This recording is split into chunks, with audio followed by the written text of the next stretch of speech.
അസ്സലാമുഅലൈക്കും എല്ലാവർക്കും പുതിയൊരു വീഡിയോയിലേക്ക് സ്വാഗതം. കീറ്റോ പലഹാരങ്ങൾക്കുള്ള സ്ഥിരം പരാതിയാണ് എല്ലാത്തിലും മുട്ടയും ബദാമും ഉപയോഗിക്കുന്നു എന്നത്. അതൊന്നും ഇല്ലാതെയുള്ള ഒരു കട്ട്ലറ്റാണ് ഇന്ന് ഷെയർ ചെയ്യുന്നത്. അപ്പോൾ എല്ലാവർക്കും പുതിയൊരു റെസിപ്പിയിലേക്ക് സ്വാഗതം. ഇതിലേക്ക് വേണ്ടിയിട്ട് നമുക്ക് ആദ്യം റാഡിഷ് പുഴുങ്ങിയെടുക്കാം. റാഡിഷ് ഞാനിവിടെ വൃത്തിയാക്കി എടുത്തിട്ടുണ്ട്. ഇത് കുക്കറിനകത്തൊരു 3 വിസിൽ വേവിച്ചെടുത്താൽ മതി. ഇപ്പോൾ ഇതാ ഞാൻ ഉരുളൻകിഴങ്ങൊക്കെ പുഴുങ്ങിയെടുക്കുന്ന പോലെ പുഴുങ്ങിയെടുത്തിട്ടുണ്ട്. വെള്ളമൊന്നും ഇല്ലാതെ ഓരോന്ന് പ്ലേറ്റിലേക്ക് എടുത്തിട്ട് ഉടച്ചെടുക്കുകയാണ്. അപ്പോൾ ഇത് ചൂടായതുകൊണ്ട് വേഗം ചൂടാറാനും ഉടച്ചെടുക്കാനും വേണ്ടിയിട്ടാണ് ഇതുപോലെ പ്ലേറ്റിലേക്ക് ഇട്ടിട്ട് ഫോർക്ക് കൊണ്ട് ഉടച്ചെടുക്കുന്നത്. നിങ്ങളുടെ കയ്യിലൊരു മാഷർ ഉണ്ടെങ്കിൽ അത് ഉപയോഗിക്കാം. ഇനി ചൂടാറിയതിന് ശേഷമാണെങ്കിൽ കൈ വെച്ചിട്ട് തന്നെ ഉടച്ചെടുക്കാം. ഇതിങ്ങനെ ഉടച്ചെടുത്ത് കഴിഞ്ഞതിന് ശേഷം ഇതിനകത്ത് ധാരാളം വെള്ളത്തിൻ്റെ അംശമുണ്ട്. ഉരുളൻകിഴങ്ങ് അല്ലെങ്കിൽ നമ്മുടെ കപ്പ പോലെയൊന്നുമല്ല, ഇതിനകത്ത് ധാരാളം വെള്ളം ഉണ്ടാകും. അപ്പോൾ ഇതിന് ഒന്ന് പിഴിഞ്ഞെടുക്കണം. അപ്പോൾ എന്തായാലും ഒന്ന് ചൂടാറട്ടെ. ചൂടാറിയതിന് ശേഷം ഒന്ന് പിഴിഞ്ഞെടുക്കണം. കട്ട്ലറ്റ് തയ്യാറാക്കുമ്പോൾ പ്രധാനമായിട്ടും നമ്മൾ 2 or 3 പാർട്ടായിട്ടാണ് ചെയ്യുന്നത്. ഒന്ന് മസാല തയ്യാറാക്കും, പിന്നെ ഇതേപോലെ കിഴങ്ങ് വേവിച്ച് പൊടിച്ചെടുക്കും, പിന്നെ പൊരിച്ചെടുക്കുന്ന ഒരു ഘട്ടമാണ്. അപ്പോൾ ഞാനിവിടെ നേരത്തെ തന്നെ സമൂസ മസാല തയ്യാറാക്കിയിട്ടുണ്ട്. ഇനി റാഡിഷിലേക്കുള്ളൊരു ടേസ്റ്റിന് കുറച്ച് ഇഞ്ചി ചെറുതാക്കി കൊത്തിയരിഞ്ഞതും 3-4 പച്ചമുളകും ചെറുതാക്കി മുറിച്ചിട്ട് കൊടുക്കുന്നുണ്ട്. വേവിച്ചിട്ട് ചെറുതാക്കി മിക്സിയിൽ ഇട്ട് പൊടിച്ചെടുത്ത ഇറച്ചിയാണ് നിങ്ങളുടെ കയ്യിലുള്ളത് എന്നുണ്ടെങ്കിൽ അതിലേക്ക് വേണ്ട പച്ചമുളകും ഇഞ്ചിയും വെളുത്തുള്ളിയൊക്കെ ഈ സമയത്ത് ചേർത്ത് കൊടുത്താൽ മതി കേട്ടോ. അപ്പോൾ സമൂസ മസാല വേണമെന്ന് നിർബന്ധമൊന്നുമില്ല. എന്ത് കറിയിലെ ഇറച്ചിയോ അല്ലെങ്കിൽ ചുമ്മാ വേവിച്ച ഇറച്ചിയോ ഒക്കെ മതി. അപ്പോൾ ഇവിടെ ചൂടാറിക്കഴിഞ്ഞ റാഡിഷിനെ ഞാൻ പിഴിഞ്ഞെടുക്കാൻ വേണ്ടി ഒരു അരിപ്പയിലേക്ക് ഇടുന്നുണ്ട്. ഇനി ചൂടായതുകൊണ്ട് ഞാനൊരു തവി വെച്ചിട്ട് ഇങ്ങനെ പ്രസ് ചെയ്തിട്ട് വെള്ളമൊക്കെ കളയാണ്. ചൂടാറിയതാണെങ്കിൽ നമുക്ക് കൈ കൊണ്ട് തന്നെ പിഴിഞ്ഞെടുത്താൽ മതി.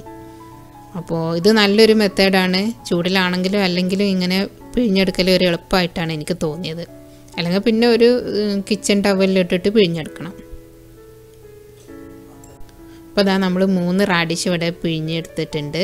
അപ്പോൾ ഒന്ന് കൈകൊണ്ട് ഞാൻ ബാക്കിയുള്ളത് കൂടി നന്നായിട്ട് ഉടച്ചെടുക്കുകയാണ്. ഇനി ഇത് മസാലയുമായിട്ട് മിക്സ് ചെയ്യാം. ഇവിടെ ഞാൻ എടുത്തതിൽ നിന്ന് പകുതി മസാലയാണ് ഇവിടെ ഉപയോഗിക്കുന്നത്.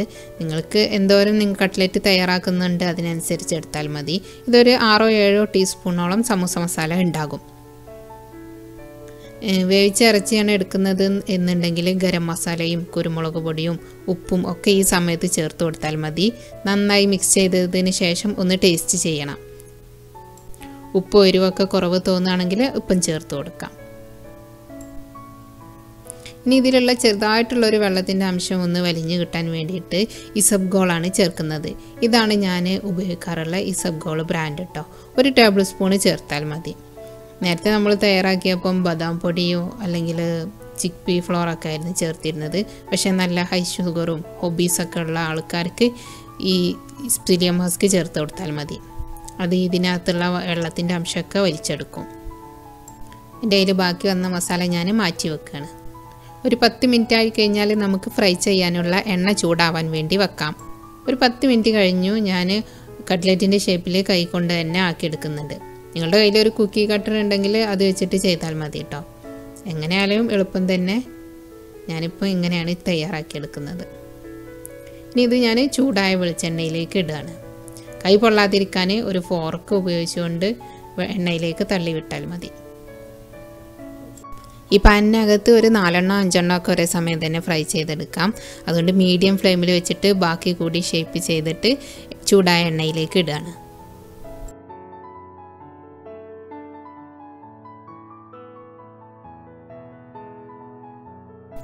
റാഡിഷ് ആയതുകൊണ്ട് പൊടിഞ്ഞു പോകുമോ എന്നുള്ള പേടിയൊന്നും വേണ്ട. നമ്മൾ സ്പിലിയം മസ്ക് ഇട്ടതുകൊണ്ട് നല്ലൊരു ബൈൻഡിങ് ഏജൻറ്റാണ്. ഇപ്പോൾ ഇതാ ഞാൻ ആദ്യം ഇട്ടത് മറിച്ചു കൊടുത്തിട്ടുണ്ട്. നല്ല ചൂടായ എണ്ണ ആയത് കാരണം പെട്ടെന്ന് റെഡി ആയിട്ടുണ്ട്. അല്പം കൂടി ഉപ്പ് ചേർക്കുന്നുണ്ട്. ഞാനിപ്പം ടേസ്റ്റ് ചെയ്തപ്പോൾ ഉപ്പ് പോരാ. അപ്പോൾ അല്പം കൂടി ചേർത്ത് മിക്സ് ചെയ്യാണ്. അപ്പോൾ ആദ്യം ഇട്ടത് 2 വശവും ആയിട്ടുണ്ട്. ഞാനൊരു പ്ലേറ്റിലേക്ക് മാറ്റുകയാണ്. ഇതേപോലെ മുഴുവൻ കട്ട്ലേറ്റ് നമുക്ക് ഫ്രൈ ചെയ്തെടുക്കാം. എപ്പോഴും നന്നായിട്ട് ഫ്രൈ ചെയ്ത് ഒരു ഗോൾഡൻ കളറിനേക്കാളും കൂടുതലായിട്ട് ഫ്രൈ ചെയ്തെടുക്കുക നല്ലത്. അതാണ് കഴിക്കുമ്പോൾ കുറച്ചും കൂടി ടേസ്റ്റ് ആയിട്ട് തോന്നുന്നത്. ഞാനിവിടെ 3 റാഡിഷും 6 സ്പൂണോളം സമൂസ മസാലയായിരുന്നു ഉപയോഗിച്ചത്. അതുകൊണ്ട് ഒരു 6 കട്ട്ലറ്റ് വരെ ഉണ്ടാക്കിയിട്ടുണ്ട്. പിന്നെ നമ്മൾ ഷേപ്പ് ചെയ്തെടുക്കുന്നതിൻ്റെ വണ്ണത്തിനും വലുപ്പത്തിനും അനുസരിച്ച് എണ്ണത്തിൽ വ്യത്യാസം വരാം കേട്ടോ. അങ്ങനെ നമ്മളിവിടെ മുഴുവനും ഫ്രൈ ചെയ്തെടുത്ത് കഴിഞ്ഞു.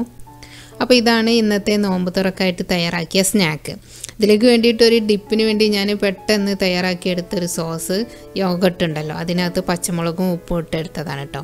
എന്തെങ്കിലും ഒരു സോസ് കഴിച്ച് ശീലമായവർക്ക് അതില്ലാതെ പറ്റില്ല. അപ്പോൾ അങ്ങനെ വന്നപ്പം പെട്ടെന്നൊന്ന് തയ്യാറാക്കിയെടുത്തതാണ്. ഇതിലേക്ക് അറേബ്യൻ മിസ്ബസ് നല്ല ടേസ്റ്റ് ആയിരിക്കും.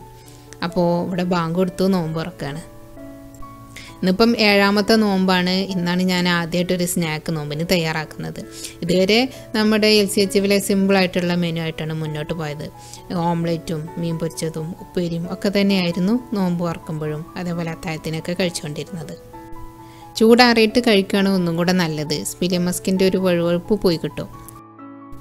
റാഡിഷ് ഉടച്ചെടുക്കുമ്പോഴുള്ളൊരു ടിപ്പ് പറഞ്ഞു തരാം. ഞാൻ 6 എണ്ണമായിരുന്നു ഇന്ന് പുഴുങ്ങിയെടുത്തത്. അതിൽ 3 എണ്ണം ഇന്നത്തെ ആവശ്യത്തിന് ഉപയോഗിച്ചു. ബാക്കി ഇനി നാളത്തെ ഇതിന് വേണ്ടിയിട്ട് റെഡിയാക്കി വെക്കുകയാണ്. നന്നായി ചൂടാറിക്കഴിഞ്ഞാൽ കൈകൊണ്ട് തന്നെ ഇങ്ങനെ പൊടിച്ചെടുക്കാം. അതേപോലെ കേടാകാതിരിക്കാൻ വേണ്ടിയിട്ട് കയ്യിലൊരു ഗ്ലൗസ് ധരിക്കാം. പൊടിച്ചെടുത്ത് കഴിഞ്ഞതിനെ ഞാനൊരു അരിപ്പയിലേക്ക് ഇട്ടിട്ട് ഇങ്ങനെ കൈ വെച്ചിട്ട് തന്നെയാണ് അമർത്തിയിട്ട് പിഴിഞ്ഞെടുക്കുന്നത്.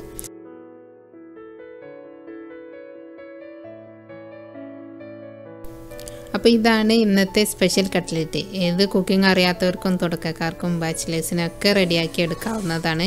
ഇതിനകത്തേക്ക് മുട്ടയോ ബദാം പൊടിയോ ഒന്നും ചേർത്തിട്ടില്ല എന്നതാണ് പ്രത്യേകത.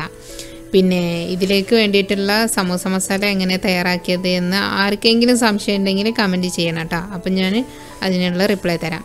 ഇനി അതൊരു വീഡിയോ ആയിട്ട് ചെയ്യണമെന്നുണ്ടെങ്കിൽ ഉടനെ തന്നെ അങ്ങനെ ഒരു വീഡിയോ നമുക്ക് അപ്ലോഡ് ചെയ്യാം. അപ്പോൾ എല്ലാവരും ട്രൈ ചെയ്ത് നോക്കൂ. എന്നിട്ട് നിങ്ങളുടെ വിലയേറിയ അഭിപ്രായങ്ങളും നിർദ്ദേശങ്ങളും ഒക്കെ അറിയിക്കണം. അടുത്ത വീഡിയോയിൽ നമുക്ക് വീണ്ടും കാണാം. ഇതുവരെ സപ്പോർട്ട് ചെയ്ത എല്ലാവരോടും ഒരുപാട് നന്ദി.